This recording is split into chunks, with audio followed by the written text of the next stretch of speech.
Welcome back, listeners. This is a throwback edition, and it will be two articles that were covered, a while ago. One on airway management in acute poisoning, and the second, the Palace trial, which was evaluating the efficacy of a clinical decision rule to enable direct oral challenge in patients at low risk of pen allergy.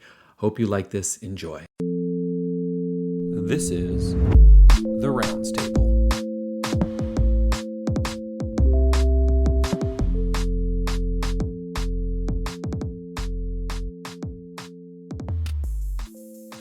All right, welcome back, Rounds Table listeners. A very exciting episode for you in store today. Dr. Carayannopoulos, Dr. Laiya Carayannopoulos, that is joining us again, and we're going to be discussing a couple of articles, both of which I think will be relevant to the internist as well as the intensivist. Laiya, what article is up first?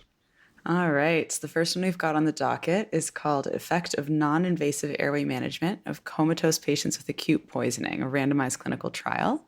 This was published by Friend et al. In JAMA at the end of November of this year. Yes, so this will be relevant to the internist. I can think of many patients who I'm referred with suspected overdose. However, GCS lesson 8, intubate. So maybe I won't be seeing these patients. But anyway, what was the research question? So the question here was, in patients with suspected poisoning in a GCS below 9, like you just referenced, is withholding intubation superior to usual care? All right. And why did this article catch your eye? I could wax poetic about this article forever. I love it, if nothing else, as an exercise in challenging dogma and asking, why do we do what we do? Do we have support for what we do? And how do we develop evidence to answer those questions? So if nothing else, I'm so jealous that I wasn't the one to think of this study, because it's just so cool. But specifically for the question they're asking. So we all know, internists, intensivists, everyone alike knows that decreased LOC has historically been a concern for risk of aspiration. And so when patients aspirate, that can lead to complications like respiratory distress, pneumonitis, pneumonia, and ingestions like alcohol or other drugs or medications are a common non-traumatic cause of decreased LOC that are often associated with high rates of intubation itself. And we intubate patients in the hopes of avoiding things like aspiration and its complications. But the funny thing is that intubation itself carries many risks, among which aspiration and circulatory collapse are probably the biggest primary concerns. So funny enough, the thing that we're doing to avoid complications also carries with it the same risks as a trade-off. And historically, the GCS score has been used to kind of guide. We've all heard the age-old GCS 8 intubate. But what's funny is the GCS score was originally designed for trauma patients and used as a predictor of mortality and to give guidance there, and then kind of metastasized over into other populations. We see it used in the ICU as a way of reporting sort of level of sedation, even though we have other tools, but it's easy because it's a common language. And again, I hear it all the time when residents and learners go to assess a patient, and kind of they use the GCS as a means of communicating what they're doing. And what's interesting, though, is that, again, that guidance of the GCS of 8 to intubate was for trauma patients, and it's kind of made its way over to other populations, but it might not actually apply here. And in fact, prior smaller studies haven't necessarily definitively supported that early intubation always reduces the risk of aspiration or death. Yeah, but it's the power of the rhyming GCS lesson 8 intubate. It's true. It just sticks, and good luck getting past it. Yeah. Catchy branding by the trauma world. It is. It is. It was well done. Right, so what was the study design here? So this is a multi-center, open label, for obvious reasons, RCT that was performed in France. The population was adult patients with a clinical suspicion of acute poisoning and a decreased LOC with a GCS less than 9. And so when they say acute poisoning, it's meant to be anything like ingestion related. The important thing being that it was for patients that came in with poisonings, so to speak, that are not easily reversed. So a patient that came in with just opioid overdose, for example, that could be quickly reversed with naloxone wouldn't have been included in this study because you have a treatment that can prevent intubation entirely, so it's not as relevant.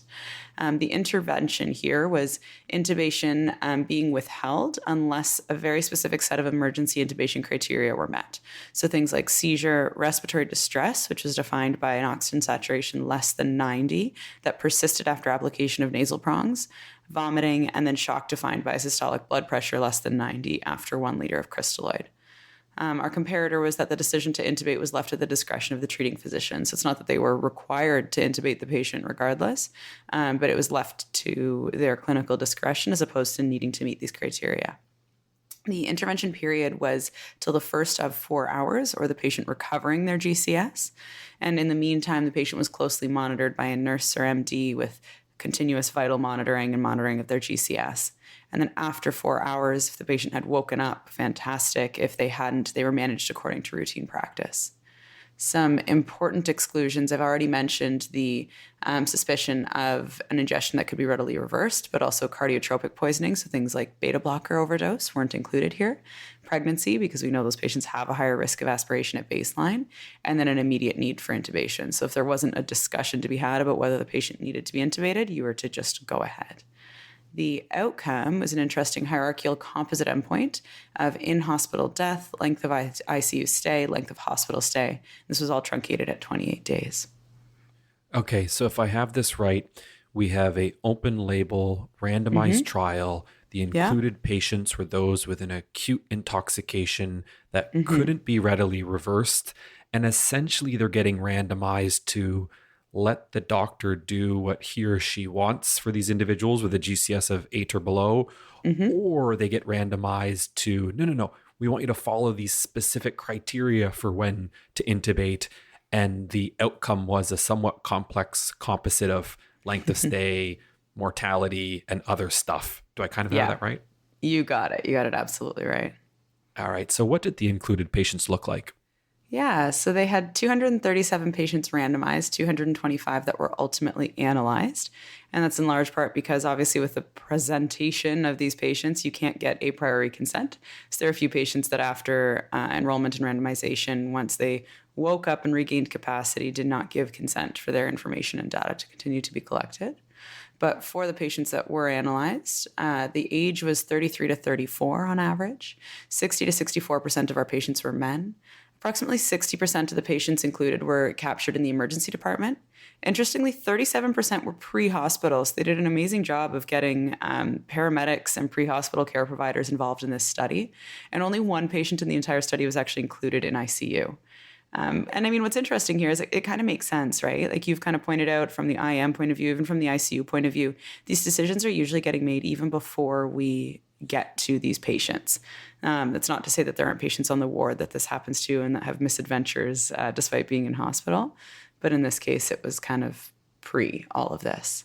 And then the primary toxin for most patients was alcohol in about 65%, and then benzos were the other most common for 40%. The median GCS here was 6, so truly met our criteria of, less than 9, and should we be worried about intubating?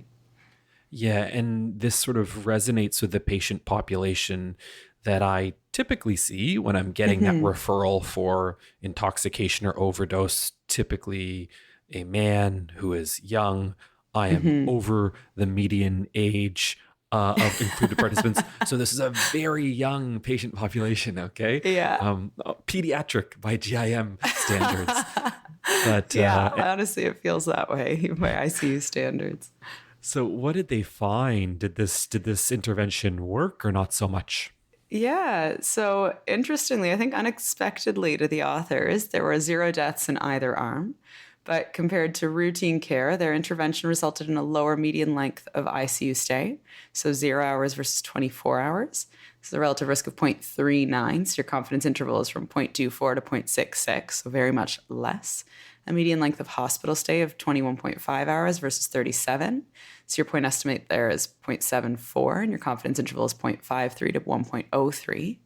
And then they did this really interesting thing called the win ratio, to look at the composite outcome. And I'll explain what it is, but what they found for their primary outcome was a composite for their, oh my goodness, what they found for their primary composite was a win ratio of 1.85. So the confidence interval is 1.33 to 2.58. And so what the win ratio is it's this new to me at least approach to handling composite outcomes. The reason being that one of the big concerns with composites is that you have this hierarchy, meaning that you try your best to group together outcomes that are of similar patient importance and you expect to move in similar directions, but you're not always going to get that right. And if you look at the primary composite here, I as a patient probably care more about whether I die versus if I spend one more day in hospital. And so if you say to me, I can give you this intervention that's going to, for the patients it works for, it will save you one day in hospital, but you are 10 times more likely to die, I'll probably go, yeah, not interested. And so what the win ratio attempts to do is factor in this hierarchy of importance of outcomes. And so recognizing that I'm not a statistician, but I'll do my best here. Essentially what it does is it takes pairs of matched patients from the intervention and the control group, and you start to compare them one to one. And so you start with your most important outcome. So in this case, death. And you go, okay, so for each matched pair in the intervention versus the control group, in this pair, did the intervention patient die? Did the control patient die? And whoever didn't die, so to speak, gets scored as a win on that outcome. From there, and you're tallying the total number of wins over the number of losses. So that's why there isn't like a unit associated with this, because it's just a division of numbers without a unit. From there, you move on to the next most important. So for those that don't die, you move on to, okay, length of ICU stay. And again, you compare your matched pairs and go, okay, who had the shorter length of ICU stay? And for each one, that gets assigned as a win in each group. And so you continue going onwards through each piece of your composite, and then you just take the total number of wins over the total number of losses. And the idea there is that you don't stop counting the moment they just hit the first piece of the composite. Because if a patient, again, gets extubated sooner, but then dies, you kind of lose out on that hierarchy if you just kind of compare it as the first moment that they meet one of the composite endpoints. Yeah, a great summary on the win ratio. And I Googled this, I cheated. But yeah, win ratio is pretty new. I guess especially by like statistical standards, it looks like it's been around for maybe a decade. And I've only seen it in one other trial related to my favorite class of drugs, SGLT2s. But I'm going off on a tangent, so I'll get back to the script. What were the main limitations? Clearly, you won't say the statistical analysis was a limitation. Yeah, no, I mean, I love it. I'm sure that like statisticians far above my pay grade could wax on about the strengths and weaknesses of this, but I won't even begin to attempt that.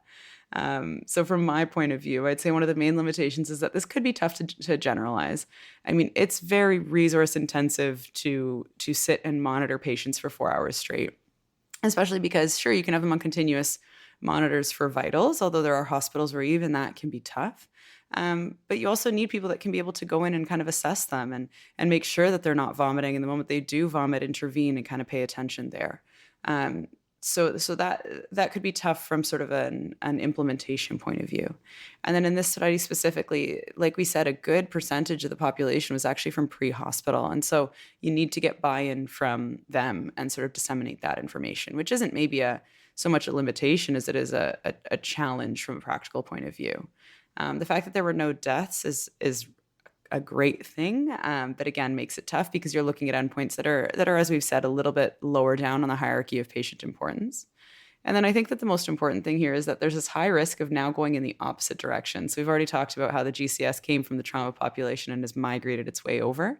And I think that the enthusiasm for a study like this certainly puts us at risk of people doing the opposite and going, oh, well, I saw this one study that you don't have to intubate with a GCS less than 9, and so it applies to anyone and everyone. And so having that inappropriate influence on a different population is certainly a risk, I suppose. Yeah, I find practice changes so slowly. I am a little bit less worried about that, but you're right. It's time for a new slogan. I don't know, maybe like GCS lesson 8, hesitate, GCS lesson 8, educate, that you don't need to debate them right away. I don't know. I don't know if you have a better idea. I was trying to think of a clever rhyming slogan and I came up dry. I think despite the fact that I had a second attempt at this recording, I'll admit it on record that I screwed it up the first time. I haven't since come up with anything good. So I'll get back That's all to you. right. The holidays are days away, so I really can't blame you. But so what's the take-home point for our listeners? I think the take home here is that, as you've kind of pointed out with your GCS 8 hesitate, that GCS less than 9 in this population doesn't mean that you necessarily need to urgently jump to intubation. I mean, it's a small study, it's early yet, but I do think that it supports that taking some time to monitor, consider the risk benefit, and think about the course you expect the patient to take, you expect the underlying mechanism to evolve with. Is supported here by some pretty good data. So taking that time to think and then decide what you do. Yeah. Last time we recorded, I can't remember what you said. One of your slogans is when you're on service, maybe like, don't just do something, stand there. This feels like another one of these. Oh, it was don't just stand there, do nothing. I think. Yes. There you go. Yeah. So then is that the practice changing point that maybe we shouldn't be doing something here? I would say so. I would say that yeah, this is starting to make me feel like, yeah, you don't need to jump right on in. And I think, again, from a more philosophical point of view, it's this really clever example of taking a look at the things we do in medicine and challenging dogma and kind of going, wait, but why? And coming up with ways to kind of really think critically about what we're doing. Yeah, we're even at greater fault of that on the GIM ward, where I feel like no one has really cared to run randomized trials on said ward until maybe like the COVID era. Yeah. And as a result, so many of the things that we do are based on really lousy evidence. Yeah. So I'm all for questioning dogma. And something that's very prevalent on the GIM ward are patients with these suspected penicillin allergies. And that is why this article entitled Efficacy of a Clinical Decision Rule to Enable Direct Oral Challenge in Patients with Low-Risk Pen Allergy, the PALACE randomized trial, really caught my eye. That's awesome. So why don't you tell us, a fantastic segue, by the way, why don't you tell us what the research question was here? Is oral penicillin challenge non-inferior to standard of care penicillin skin testing in patients with low risk of penicillin allergy? All right. So let me get this straight. It's essentially asking, can I come in as a non-allergist and give someone an oral challenge dose, as opposed to needing to bring someone in who can do skin testing to determine whether or not someone has a penicillin allergy? Have I got that right? Exactly. Awesome. So why is this important? Why care? So we know that less than 5% of patients that are labeled with a penicillin allergy are truly allergic. But that is such a sticky label, okay? Yeah. Oh, yeah.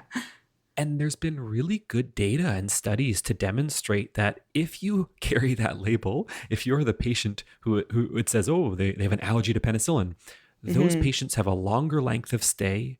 They're more likely to get broad spectrum and inappropriate antibiotics, and they have an increased risk of antibiotic resistant infections.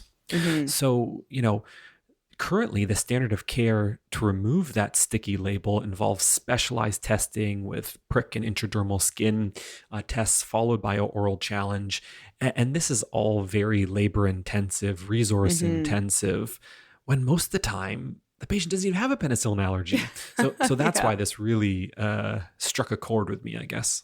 Yeah, I'm totally sold. I mean, we see it all the time in ICU. Patients come in and it's kind of like, oh yeah, my mom told me that I had a rash when I was 6 months old, and that's why I know I have an allergy. And then, at least at the site I work at, we have an allergist that you kind of write an order for penicillin testing, and I've never actually met this man. He just kind of appears at who knows what hour of the night, and a note materializes in the chart saying that, nope, they're not allergic, go ahead. But one, if he retires, I don't know what we're going to do. And two, in things like sepsis, especially in the ICU, when you don't have 12 plus hours to wait to decide on antibiotics, it becomes a real challenge.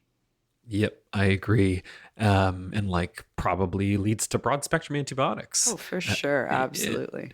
Yeah. So anyway, so this was a randomized controlled trial, open label, 2-arm, non-inferior, at 6 outpatient centers, 3 in North America and 3 in Australia, using the sort of PICO framework to think about the study. The population, these were individuals with a PEN-FAST score lower than 3. And this PEN-FAST, I guess, acronym rule has previously been validated. So if your score is less than 3, there's like a 97% chance that you do not have a penicillin allergy. So what does this PEN-FAST thing stand for? So the PEN is penicillin, FAST. So F is 5 years or less since the reaction. So if yes, you get 2 points. Whereas if it was, oh, my mom or dad told me when I was a baby, you'd get 0 points. The A stands for anaphylaxis or angioedema, and you'd get 2 points. The S stands for severe cutaneous adverse reaction. So not like, oh, I had like really bad urticaria. It would be like, oh, like I saw a plastic surgeon because my skin was falling off or something. Got it. And then the T stands for treatment required for the reaction. So that's the PEN-FAST score. And as mentioned, they included adults with a score lower than 3. Some key exclusion criteria: prior anaphylaxis with any drug, mast cell disease, chronic spontaneous urticaria. The intervention, so direct oral challenge with penicillin, but most often it was actually like a mox that the patients would have gotten, 250 milligrams. Comparator would be that skin prick testing followed by oral challenge. And the outcome essentially was like a bad allergic reaction. That's like the non-medical way that I'll describe it. And this could have included angioedema, anaphylaxis, respiratory compromise, and it was a non-inferior analysis with a upper margin of 5% on the absolute scale. Gotcha. And so what did the patients look like here?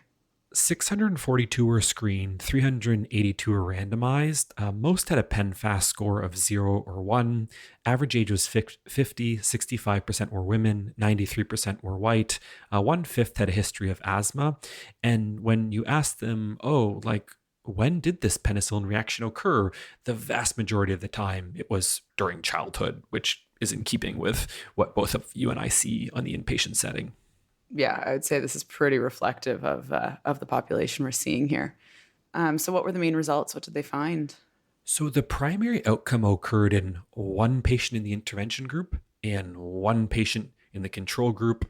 That's a risk difference of 1 minus 1, 0. Okay, so there's no difference in the risk. Got it.